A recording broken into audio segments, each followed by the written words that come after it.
স্বাগত ডিবিসি সংবাদে আপনাদের সাথে আছি সোনিয়া আফরিন ঈশিতা। এবারে জানাবো খবরের বিস্তারিত।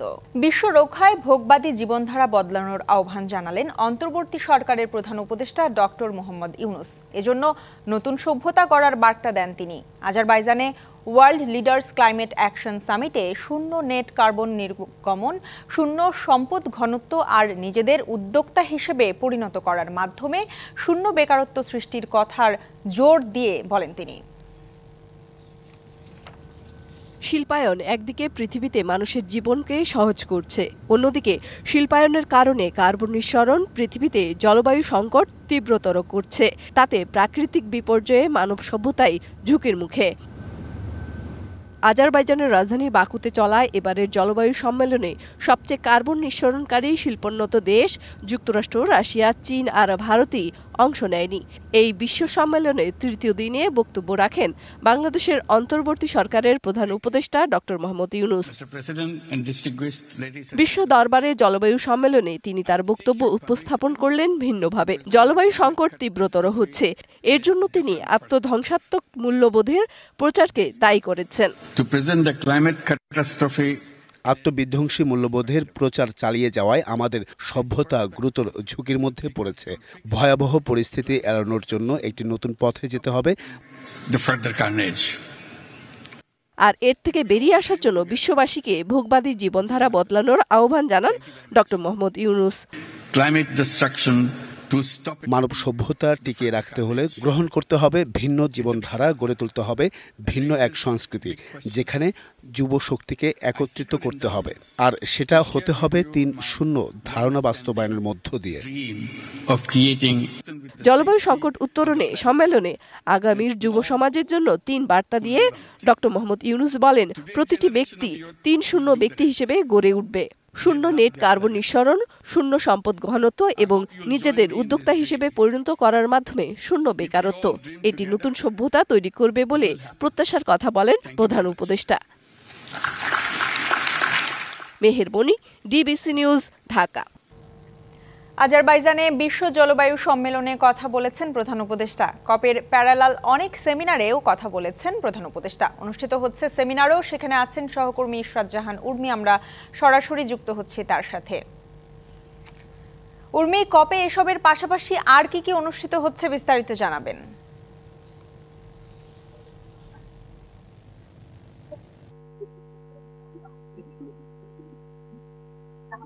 ঈশিতা, একটি ভিন্ন বার্তা দিয়ে প্রধান উপদেষ্টা তার বক্তব্য শুরু করেছেন, যেটি একটু আগেই আমরা আমাদের খবরে দেখাচ্ছিলাম যে জলবায়ু সংকট তীব্রতর হচ্ছে, কিন্তু সেই তীব্রতর হবার পর, জলবায়ু সংকট তীব্রতর হবার পর যেটি আসলে করা হয় সেটিকে একটা অর্থনৈতিক কাঠামো দিয়ে এক ধরনের জায়েজ করা হয় বা ন্যায্যতা দেওয়া হয়।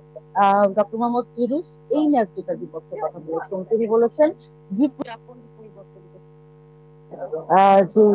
সংস্কৃতি রয়েছে, ভোগবাদী সংস্কৃতি, সেই সংস্কৃতি তিনি বদলানোর কথা বলছেন।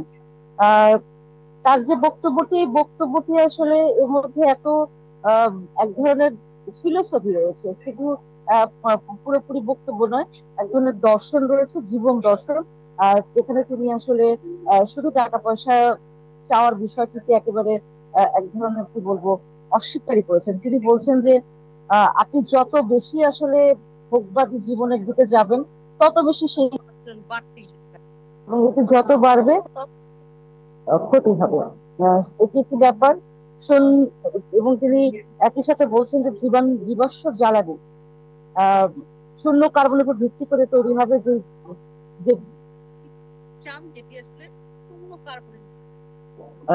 গঠিত হবে বা গড়ে উঠবে।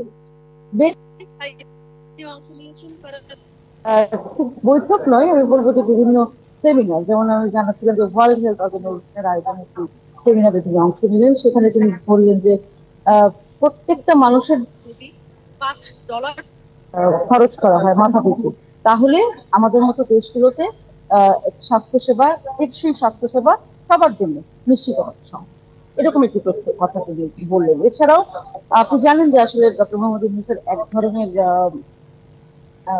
একসেপ্টেন্স রয়েছে বিশ্ববাসীর পক্ষে নোবেল জেতার কারণে এবং তার বক্তব্যের কারণে, তো অনেকেই তার সাথে এখানকার পাঁচটা তরুণদের উদ্যোগে তার একটি বক্তব্য দেওয়ার কথা রয়েছে। আর তিনি তার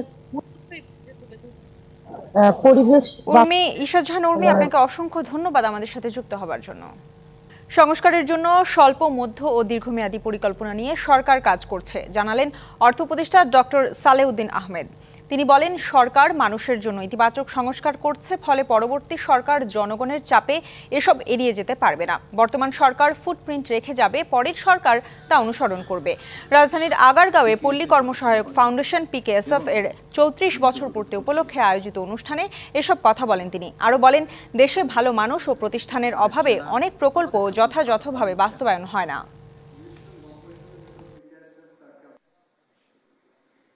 আগে কি করেছে সব রেখে দাও, আমরা নতুন করে শুরু করবো।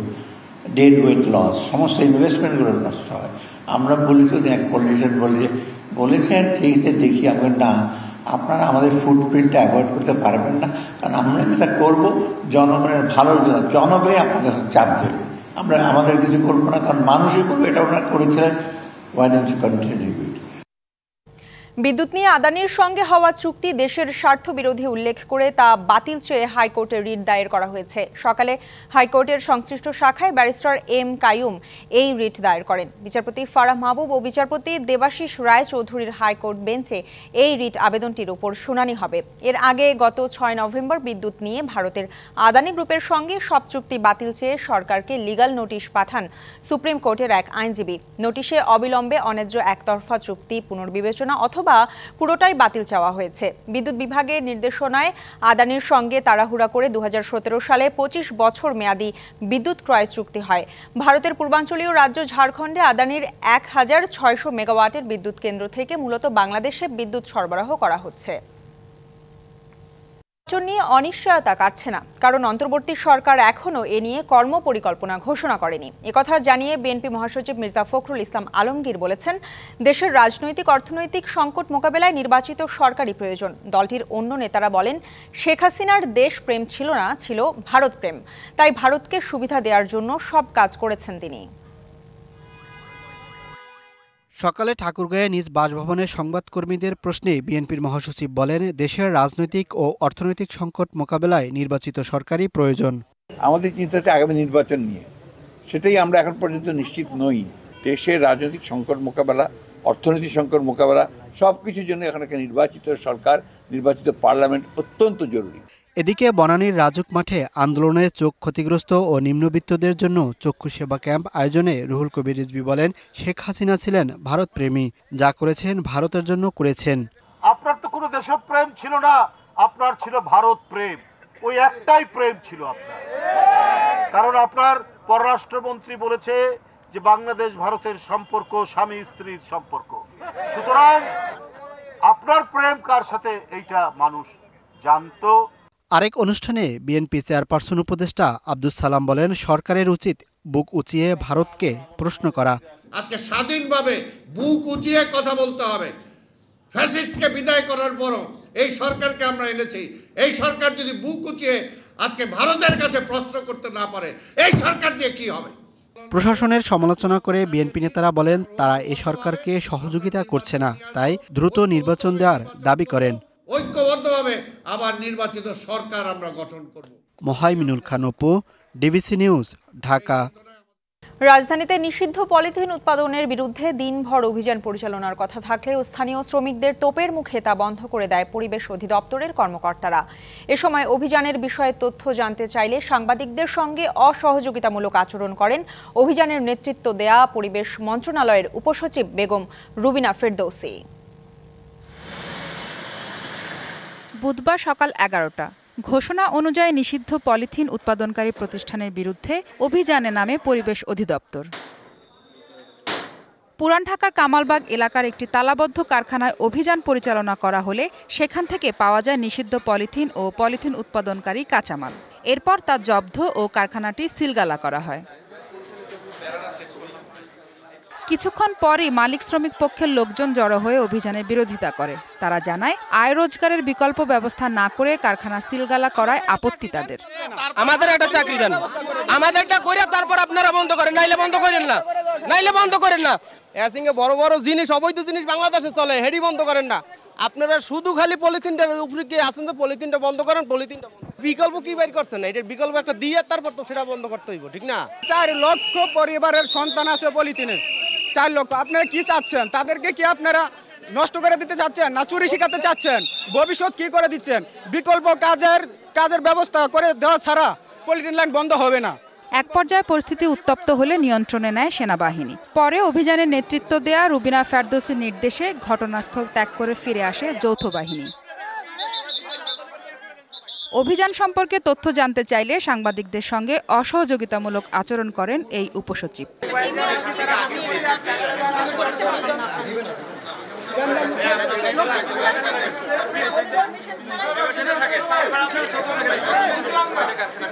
দিনব্যাপী এ অভিযান চলার কথা থাকলেও তা সম্পন্ন না করে অভিযান সমাপ্ত করে রুবিনা ফেরদৌসী।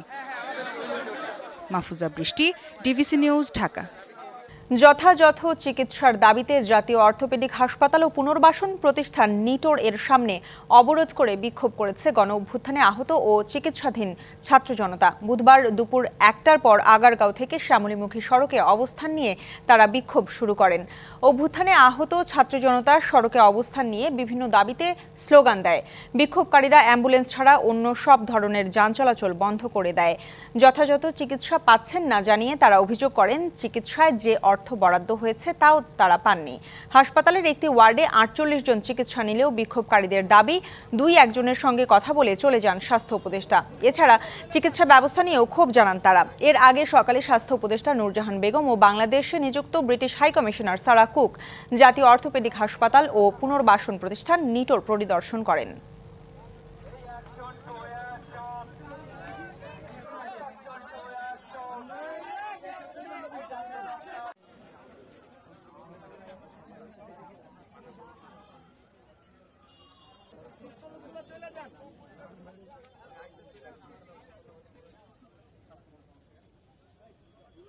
সোহরাওয়ার্দী উদ্যানেও বইমেলার আয়োজন হবে বলে জানিয়েছেন সংস্কৃতি বিষয়ক উপদেষ্টা মোস্তফা সরোয়ার ফারুকী। সচিবালয়ের একটি গ্রুপ থিয়েটারে ফেডারেশনের সদস্যদের সাথে বৈঠক শেষে তিনি জানান, এরই মধ্যে বিষয়টি নিয়ে 3টি মন্ত্রণালয়ের সাথে বৈঠক করেছেন তিনি।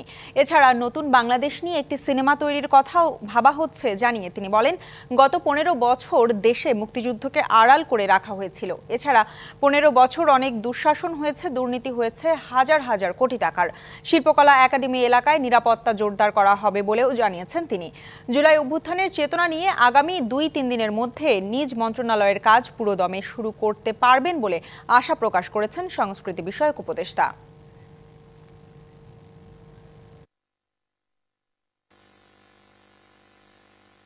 আমরা একটা পজিটিভ আউটকামের দিকে যাচ্ছি এবং বইমেলা আশা করা যায় যেখানে হতো সেখানেই হবে এবং সুন্দর আয়োজনই হবে এবং কোনো ধরনের ঝামেলা হবে না। ইতিমধ্যেই 3 মন্ত্রণালয় একসঙ্গে নিয়ে কাজ করছে এবং 3 মন্ত্রণালয়ের সভা হয়েছে, সামনে আরো হবে। যশোর সেনানিবাসে অনুষ্ঠিত হয়েছে কোর অফ সিগন্যালসের বাৎসরিক অধিনায়ক সম্মেলন। সকালে সম্মেলনে প্রধান অতিথি ছিলেন সেনাপ্রধান জেনারেল ওয়াকারুজ্জামান। সেনাপ্রধান আধুনিক ও যুগোপযোগী প্রশিক্ষণের মাধ্যমে সক্ষমতা অর্জন করে কঠিন চ্যালেঞ্জ মোকাবেলায় প্রস্তুত থাকার জন্য কোর অফ সিগন্যালসের সদস্যদের প্রতি আহ্বান জানান।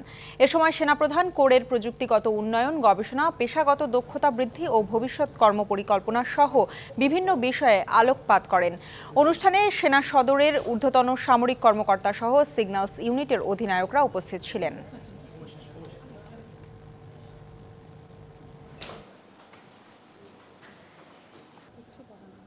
গল্প লিখে গল্প বলে সাধারণ মানুষের মন জয় করেছেন তিনি। টেলিভিশনে নাটক লিখে নাটক বানিয়ে পেয়েছেন আকাশ ছোঁয়া জনপ্রিয়তা।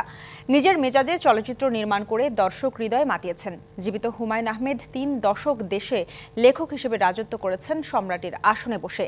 আর মৃত্যুর পরও তার পাঠকপ্রিয়তার পারদ একটুও নেমে যায়নি। তার 76তম জন্মদিনে গাজীপুরের নুহাশপল্লী আর নেত্রকোনায় ছিল নানা আয়োজন।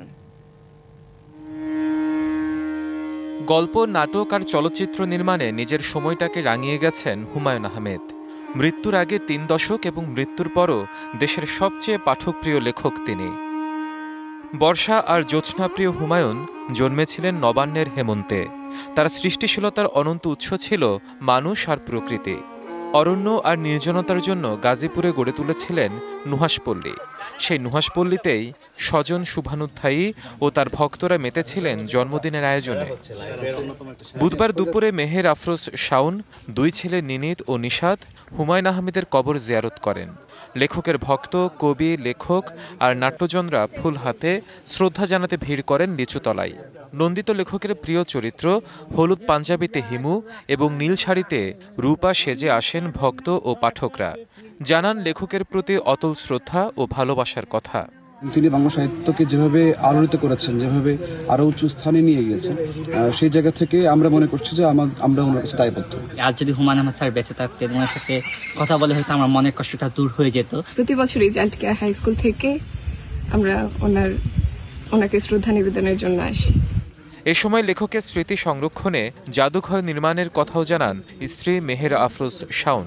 সযত্নে সবকিছু রাখা আছে, কিন্তু জাদুঘরটা এখনো করতে পারিনি। আসলে আমরা এখনো আশা করছি যে আগামী 1-2 বছরের মধ্যেই এটা শুরু করব এবং শেষ করব। আত্মজের কণ্ঠেও ধ্বনিত হয়েছে লেখকের ভাবনার প্রতিধ্বনি। আমরা আমাদের জীবন যে লিড করছি একটু অন্যভাবে দেখি, একটু সহজ সরলভাবে দেখি, তাহলে দেখব যে আমরা কিছু না চাইলে না পাওয়ার জন্য আমরা মন খারাপ করব না, বিষণ্ণতায় করব না। এদিকে হুমায়ুন আহমেদের জন্মদিনে নিজ জেলা নেত্রকোনায় উদযাপিত হচ্ছে হিমু দিবস। সকালে বের করা হয় বর্ণাঢ্য শোভাযাত্রা। এতে হিমু ও রূপা সেজে তরুণ তরুণীরা নেচে গেয়ে স্মরণ করেন লেখককে। হিমাদ্রি রাহা, ডিবিসি নিউজ। হালকা হিমভাব জানান দিচ্ছে প্রকৃতির দরজায় কড়া নাড়ছে শীত। আর শীত মানেই পিঠাপুলির স্বাদ। হালকা শীতেই জমে উঠেছে হরেক পিঠার বিকিকিনি। স্বল্প পুঁজিতেই এই ব্যবসায়ে লাভবান হচ্ছে বিক্রেতারা। তবে স্বাস্থ্যসম্মতভাবে পিঠা তৈরি ও পরিবেশনের উপর জোর দিচ্ছে ভোক্তা অধিদপ্তর। প্রকৃতিতে বইতে শুরু করেছে শীতের আমেজ। শীত আর পিঠাপুলি একে অপরের সঙ্গে লতায় পাতায় জড়িত। হিম হাওয়া বাড়ার সঙ্গে সঙ্গে পিঠা আড্ডাও জমজমাট হতে শুরু করে। ভোর আর সন্ধ্যায় শহরের জনাকীর্ণ স্থানে, রাস্তার মোড়ে কিংবা মহল্লার অলিগলিতে শীতের হরেক পিঠার পসরা সাজিয়ে বসিয়েছেন মৌসুমি পিঠা বিক্রেতারা। সেসব দোকানে পিঠার স্বাদ নিতে ভিড় করছেন ক্রেতারা। দোকানগুলোতে পাওয়া যাচ্ছে ধোয়া ওঠা ভাপা, জিভে জল আনা চিতুই ও মজাদার নারিকেল পুলি সহ নানা ধরনের পিঠা। পিঠার মৌসুমি এই ব্যবসা অনেক দরিদ্র মানুষের উপার্জনের পথ খুলে দিয়েছে। পিঠা বিক্রির আয়ে চলছে অনেকের সংসার। প্রতি পিস ভাপা পিঠা 10 টাকা ও চিতই পিঠা 3 টাকায় বিক্রি হচ্ছে। আমাদের এখানে ভাকা চিতোয়া ডিম বেচাকেনা আলাদা দিলে খুব ভালো হয়। জায়গার ভাড়া টাড়া দিয়ে লোকজনকে বিদায় দিয়ে ঠিক মোটামুটি 4-5 হাজার টাকা আর কি। আমি 20 বছর ধরে ব্যবসা করতেছি, মোটামুটি খেয়ে পরে খুব ভালোই আছি। নানা ব্যস্ততায় যারা ঘরে পিঠা বানিয়ে খাওয়ার সময় পান না, তারা এসব দোকান থেকে পিঠা কিনে নেন। এখান থেকে আমরা আমাদের পছন্দ মতো বিভিন্ন প্রকারের পিঠা পেয়ে থাকি, যে পিঠাগুলো খেতে অত্যন্ত সুস্বাদু। ভ্রাম্যমান এই দোকানগুলোতে আমরা এটা পায়ে থাকি এবং এটাতে আমরা খুব আনন্দিত এবং খুব মজা করে খাই আর কি। বাবা মার সাথে ভাপা পিঠা খেতে এসেছি, সাথে আছে চিতই পিঠা আরো অনেক কিছু। তবে স্বাস্থ্যসম্মত উপায়ে পিঠা তৈরি ও পরিবেশন করতে সবার প্রতি আহ্বান জাতীয় ভোক্তা অধিকারের। সামনে যে শীত মৌসুম আসতেছে, সে উপলক্ষে যে রাস্তার সাইডে বা বিভিন্ন দোকানে যে পিঠা উৎসব বা পিঠা বিক্রি করে, সেগুলো আমাদের মনিটরিং রয়েছে। আমরা তাদের নির্দেশনা দিব যে যেন তারা স্বাস্থ্যকর পরিবেশে খাবারটা পরিবেশন বা পিঠাটা পরিবেশন করে। এবং শীত যত বাড়বে পিঠা বিক্রির তত ধুম পড়বে। মেহেদী হাসান, ডিবিসি নিউজ ডেস্ক। 2 ম্যাচের ফিফা ফ্রেন্ডলি সিরিজের প্রথম ম্যাচে আজ ঘরের মাঠে বাংলাদেশের প্রতিপক্ষ মালদ্বীপ। সন্ধ্যা 6টায় বসুন্ধরা কিংস অ্যারেনায় শুরু হবে ম্যাচটি। র্যাঙ্কিংয়ে উন্নতি করতে হলে মালদ্বীপকে হারানোর বিকল্প নেই তপু বর্মনদের। কদিন আগেই ভুটানের বিপক্ষে 2 ম্যাচের সিরিজে খেলে খুব একটা লাভ হয়নি ক্যাবরেরার দলের। এক ম্যাচে জয় তুলে নিলেও হারতে হয়েছে অপর ম্যাচে। এই সিরিজের ওপর নির্ভর করছে কোচ হ্যাভিয়ার ক্যাবরেরার ভাগ্য। ফিফা র্যাঙ্কিংয়ে মালদ্বীপ আছে 163তে আর বাংলাদেশের অবস্থান 185। 2 দল এখন পর্যন্ত 18 বার মুখোমুখি হয়েছে। বাংলাদেশ জিতেছে 6টিতে, ড্র 4টি, মালদ্বীপ জিতেছে 8টি ম্যাচ।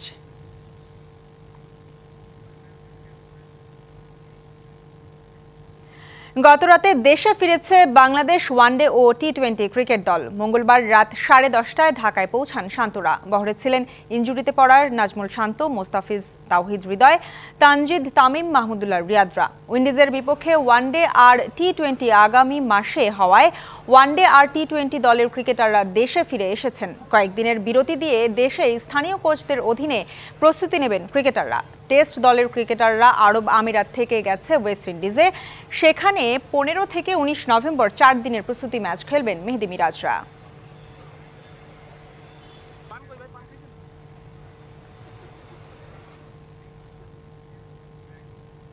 ডিবিসি সংবাদ এই ছিল এখনকার মতো। ডিবিসি নিউজের সংবাদগুলো পড়তে ভিজিট করুন dbcnews.tv আর ভিজিট করুন ডিবিসি নিউজের ফেসবুক পেজ এবং ইউটিউব চ্যানেল। ডিবিসির সঙ্গেই থাকুন।